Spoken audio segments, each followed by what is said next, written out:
So with ginkgo, it's really important to pause and ask patients, what else are you taking? What other prescriptions, supplements, over-the-counter medications? Because ginkgo does have many potential interactions with other substances. And I like this framework, Andrea, of thinking about three B's: bleeding, brain or neurotoxic effects, and blood glucose effects.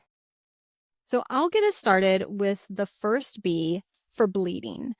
You'll want to screen for interactions with anticoagulants and antiplatelet agents since ginkgo may increase bleeding risk.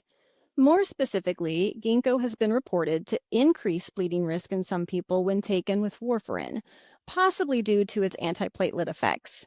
And even though the evidence is less direct, it's also a reasonable concern with other anticoagulants like apixaban or Eliquis, and with antiplatelet drugs like clopidogrel. Yeah, and our next B is for brain or neurotoxic effects. That's because ginkgo seeds contain this ginkgo toxin, and large amounts of that toxin can lead to neurotoxicity and seizures. So it's important to consider that potential interaction for patients using, for example, anticonvulsant meds for seizure disorders. And our last B is for blood sugar.